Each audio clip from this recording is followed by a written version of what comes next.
নমস্কাৰ বন্ধুসকল, আজি আমি আপোনালোকক তেখেতে গৃহিণী কৰ্মৰ লগতে গাহৰি ফাৰ্মৰ লগতো জড়িত হৈ নিজৰ লগতে ঘৰখনকো কিছু আৰ্থিক সক্ষম কৰি তুলিবলৈ সক্ষম হৈছে।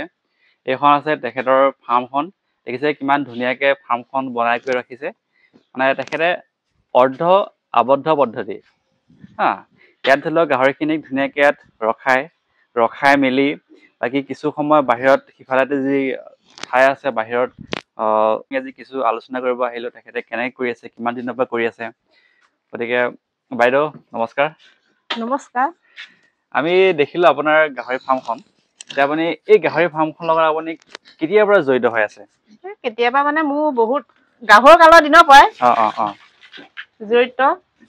এতিয়া বৰ্তমান গাহৰি আগত ধৰি লও এটাকৈ পোহোৱা, এতিয়া যেতিয়া বিয়া হোৱাৰ পিছৰ পৰা ধৰি লও এতিয়া অলপ গোটত সোমাই অলপ টকা পইচা অলপ লোনত লৈ গৈ গোটৰ পৰা কিছু সহায় লৈ তেখেতে ধুনীয়াকৈ আগবাঢ়ি গৈছে। মানে এতিয়া বৰ্তমান 6টা আছে। এনে বছৰ এনে 2টা বেচাৰ পিছত তাৰ পিছত 2টা বিক্ৰী কৰাৰ পিছত আৰু 2টা এনেকে আনি লওঁ। এনে ছমাহৰ মূৰে এনেকে আনি থাকো। ছমাহৰ মূৰে আপোনাৰ বেচিব পৰা হৈ থাকে আৰু হৈ থাকে। ছমাহৰ মূৰে বেচিব পৰা হৈ থাকে। আমি এতিয়া দেখিছো আপোনাৰ 2টা ৰুম আছে ন। 2টা ৰুম আপুনি ধুনীয়াকৈ কম খৰচতে বেছি থাকে, পইচা খৰচ হোৱা নাই। এইটো ঘৰটো চাগে আপুনি নিশ্চয় এই গাহৰিখিনি বিক্ৰী কৰি তেনেকে গাহৰি বিক্ৰী কৰিয়ে বনাইছো। আৰু দেখিছো আমি এইফালে কিছুমান মুকলি জেগা আছে। মুকলি জেগাখিনিত হয়তো চাগে গাহৰিখিনিয়ে এঘণ্টামান দানা দিও, ইয়াত খাই কৰিলে ভিতৰত সোমাই থাকে ৰুমত। তাৰ পৰা দানাখিনি খাই হোৱাৰ পিছত বাহিৰত যাব দিওঁ। বাহিৰত মানে ফুট পেচাব কৰে, তাতে পায়খানা বাহিৰত কৰে। তেনেকে মুকলিভাৱে চলা ফুৰা কৰোঁতেও সিহঁতৰ স্বাস্থ্যটো ভালে থাকে।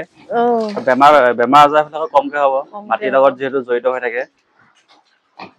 গতিকে এনেকে অকল যদি বান্ধি থৈ দিয়ে তেতিয়াহ'লে সিহঁতৰ ভৰি কিছু বেমাৰ হ'ব পাৰে। গতিকে তেখেতে এনেকেই ব্যৱস্থা কৰিছে। এতিয়া কি দানা খুৱাই আছে এইবোৰ? এইবিলাক চাপৰ দিওঁ, ভাত আৰু ধানৰ ঘোঁৰাটো দিওঁ। ধানৰ ঘোঁৰাটো দি থাকো, চাপৰ দিওঁ, ভাত দিওঁ। চাউলৰ যিটো মলিটো আৰু মলিটো সেইটো 6টা আছে। এতিয়া 6টা ধৰিলে আপুনি 6টা অতি কম 4টা হয় আৰু তাৰপৰা 4টাৰ পৰা ধৰি 6টাৰ ভিতৰত পুহি থাকো। মানে এজনী মহিলাই কি সুন্দৰভাৱে তেখেতে নিজৰ ঘৰুৱা কামৰ লগত জড়িত হৈ থাকিও আৰু এই পশুখিনিক গাহৰিখিনিক দানা পানী দি ডাঙৰ কৰি কিছু আৰ্থিকভাৱে ঘৰখনক টনকিয়াল কৰি তোলে। গতিকে আমি এনেদৰেই ঘৰতে থাকি নিজে কিছু কৰ্ম কৰিব পাৰো। বাকী আপুনি এতিয়া বছৰত কিমানটাকৈ বিক্ৰী কৰে বা কিমান মানকে? বছৰত মানে 7 মাহতে 2টামানকৈ বিক্ৰী হোৱাৰ পিছত আৰু তাৰপিছত আৰু সেই 7টা উলিয়াই দিয়াৰ পিছত আৰু 2টা এনেকে আনি দিওঁ, সোমোৱাই দিওঁ পোৱালি। তেনেকে দি মানে মোৰ গাহৰি মানে থাকে আৰু গাহৰি থাকে প্ৰায় গোটেই বছৰটোৱে গাহৰি থাকে। 2টা উলিয়াই দিয়াৰ পিছত আৰু 2টা সোমাও, সেই 2টা ডাঙৰ হোৱাৰ পিছত আৰু এনেকে সোমাও। কেতিয়াবা 3টাও বিক্ৰী হয়। 3টা বিক্ৰী হোৱাৰ পিছত 3টা পোৱালি সোমাই দিওঁ। মানে ধৰি লওক আপুনি 6-7 মাহৰ মূৰে গাহৰি 2-3টা এনেকে বিক্ৰী কৰি থাকো, আকৌ পোৱালি আনি থাকো। কিমান মান দামত বিক্ৰী কৰে?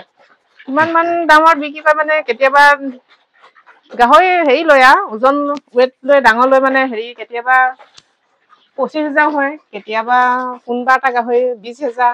এনে চাই গাহৰি গোটটো চাই আৰু দামটো দিয়া হয়। কিন্তু এইবিলাক চৰকাৰৰ পৰা কিবা সহায় সহযোগিতা কৰিছেনে বাৰু? চৰকাৰৰ পৰা সহায় সহযোগিতা কি, আমি গোটৰ পৰা লোন চোন লওঁ।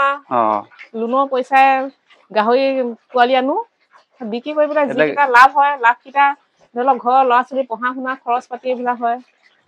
এনেকে আৰু মূল কেইটা আকৌ এনেকে গাহৰি পোৱালি আনো, এনেকে চলি থাকো আৰু। এই ঘৰটো দেখিছো, ঘৰটো আপুনি ধুনীয়াকে বনাই লৈছে। এই ঘৰটোত কিমান মান খৰচ গ'ল বাৰু? যিটো 2টা ৰুমৰ যিটো ঘৰটো দেখিছো, 50,000ৰ ভিতৰত খৰচ আছে চাগে ন? ইটা বালি দাম আছে আৰু টিং চিং বিলাকৰ দাম আছে ন? আৰু ধুনীয়াকে আপুনি গোটেইফালে মানে বাউণ্ডেৰীটো গোটেই বাউণ্ডেৰীটো পোৱালি ওলাই যাব নোৱাৰাকে বাউণ্ডেৰীটো মাৰি লৈছো আৰু গোটেই। এইটো চাগে আপুনি লাহে লাহে কৰিছে চাগে কামটো? লাহে অলপকে ইখন ৱাল দি পিছত আকৌ নেক্সট টাইম সিখন ৱাল দি এনেকে লাহে লাহে কৰি আছে। দেখিছো আমি ধুনীয়াকে যেবা বাঁহ গছো আছে মানে বাঁহ গছখিনিত বাঁহ গছ গৰম দিনত বেছি গৰম হয় যে সেইকাৰণে বাঁহ গছখিনি ৰাখিছো অলপ গৰম দিনত ঠাণ্ডা পৰি থাকিব ছাঁ পৰি থাকিব আৰু এনেকে ইয়াতখিনিত পানী থকা দেখিছো ইয়াত চাগে পানী গৰম হলে কেতিয়াবা গা ধুৱে যে গা ধুব লাগে পানী পাইপ দি পেলাই পানী দিও আৰু ৰুম বিলাক পানী দি চাফা কৰি থাকো এইকেইটা গাহৰি কিমান ডাঙৰ আছে দে কিমান দিন আছে এইকেইটা লোৱা এইকেইটা গাহৰি 2 মাহ মান হৈছে লোৱা এইকেইটাতো 2 মাহতো ভাল চেহেৰা আছে ইহঁতৰ খালি চাউল ভাত হয় ঘোৰা হয় চাপৰ হয় আৰু চব্জি খোৱা বোৱা যিবিলাক থাকা সেইবিলাক দিও পেলনীয়া বস্তুবিলাক দিও আৰু চব্জিবিলাক গেলা পচা চব্জিবিলাক সিজাই কৰি দি দিও আৰু ঘৰৰ চাগে যিখিনি খোৱা হোৱাৰ পিছত যিখিনি ভাত ৰাখি যায় সেইবিলাকো দি দিও ধৰি লওক আপুনি অতি কম খৰচতে গাহৰিখিনি পোহপালন দি পেলাই চলাই আছে নিশ্চয়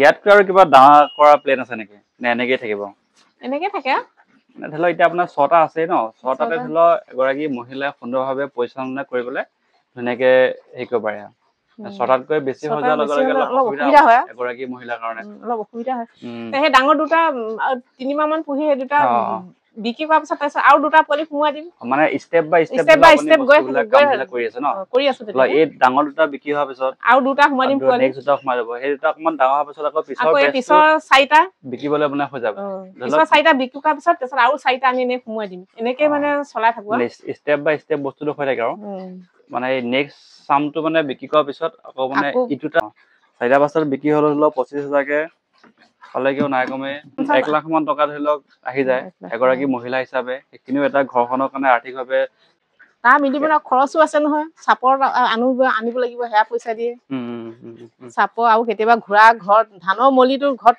নহলে আৰু কিনি আনিবলগীয়া হয় কিনিও আনো এনেকে খুৱাই থাকো ঠিক আছে আপোনাৰ লগত কথা পাতি ভাল লাগিল আপোনাৰ যিখিনি দানাৰ ষ্টক ৰুম আছে আমি দানাখিনি চামগৈ বাৰু আপোনাক বহুত বহুত ধন্যবাদ দিলোঁ আপুনি এনেদৰে আগবাঢ়ি যাওক আমাৰ মহিলা সকলৰ আপুনি এটা প্ৰেৰণা হওক আপোনাকে দেখি পেলাই আৰু বিভিন্ন আমাৰ গাঁৱৰ মহিলাসকলে উৎসাহিত পাব এনেদৰে আমি সৰুকে হ'লেও আমি কিছু আমাৰ আৰ্থিকভাৱে আমি টনকিয়াল হ'ব পাৰোঁ ইমান ডাঙৰ স্কেলত কৰিব নোৱাৰিলেও আমি অলপ সৰুকে হ'লেও কৰি নিজৰ লগতে ঘৰখনকো আমি কিছু আৰ্থিকভাৱে টনকিয়াল কৰি তুলিব পাৰোঁ বাইদেউ আপোনাক বহুত বহুত ধন্যবাদ এইটো কি আপুনি এইখিনিতে টেপ এটা লগাই লৈছে ন আহি পেলাই এটা হাত ভৰি ধুব পাৰোঁ আৰু গাহৰিকো কেতিয়াবা গৰম বেছি পানীটো শুকাই গ'লে এবাৰ পানী দিওঁ খাবলৈও লাগে পানী সিহঁতক আপুনি আমাৰ উদ্যমী যি মহিলাসকল গোটতে আজিকালি বহুত মহিলাসকল সোমায় তেখেতসকলক কিবা ক'ব নেকি তেখেতসকলক কি ক'ম তেখেতসকলৰ এনেকে আগবাঢ়িব পাৰে নিশ্চয় মোৰ নিচিনাকে থাকে এনেকে কৰিবলৈ আগবাঢ়ি এই আমি দেখিব পাইছো যে আপুনি কিছুমান দানা মিলাই আছে দানাবিলাকত কি দানা মিলাই আছে দানা এইবিলাক চাপৰ দিওঁ তাৰপিছত ঘোৰা ভাত আৰু তাৰ লগত নিমখ অলপ দি দিওঁ নিমখ অলপ দি দিলে মানে দানাটো অলপ মিক্সিংটো ভাল হয় তেতিয়া গাহৰিয়ে খায় পেট ভৰাই খাব পাৰে মানে পানী কিমান দিছে পানী দিছো 2 লিটাৰ মান গাহৰিক আপুনি অকল এইখিনি খুৱাই আছে নে আৰু কিবা বেলেগ কিবা খুৱাই আছে আমি দেখিব পাইছো আপোনাৰ এইখিনি ইয়াত দানাখিনি আছে ন এইটো আপোনাৰ চাপৰ ন তাৰপিছত এইখিনি ধানৰ ঘোৰা ইয়াত কি আছে আপোনাৰ ইয়াত ধানৰ মলিটো আছে ন মলিটো আছে ধানৰ মলিটো আছে এইফালে সব ধানৰ মলি আছে আৰু কিবা ৱেষ্টেজ খুৱাই নেকি ধৰি লওক আপোনাৰ বিস্কুট হওক বা এনেকুৱা বস্তু কেতিয়াবা খুৱাও প্ৰায়ভাগ এইবিলাকে খুৱাও ভাত ঘোৰা চাপৰ এইবিলাকে খুৱাও এইখিনি কিমান যায় মানে এইখিনি 6টা গাহৰি আছে নহয় 6টা গাহৰি এতিয়া এইখিনি এমাহ মান যাব আৰু এই বাল্ডিংতে মানে এবাৰ কাৰণে হৈ যায় ন এবাৰ কাৰণে হৈ যায় বাল্ডিং অলপ সৰু যিহেতু গাহৰিটা ডাঙৰ হলে আছে অলপ বেছিকে লাগিব ডাঙৰ হলে বেছিকে লাগিবই এতিয়া অলপ সৰু হৈ আছে ডাঙৰ হলেকে 2-3 মানকে লাগিব এতিয়া সৰু হৈ আছে এটিংকে দিও এনেকে বনাই অতি কম খৰচতে দানাটো প্ৰস্তুত কৰি গাহৰিক খোৱা গৈ আছে না আৰু ভাতবিলাক পেলনীয়া বস্তুবিলাক নিশ্চয় আপুনি বহুতৰে প্ৰেৰণা হওক আমি তাৰে আশা কৰিছোঁ বাইদেউ ধন্যবাদ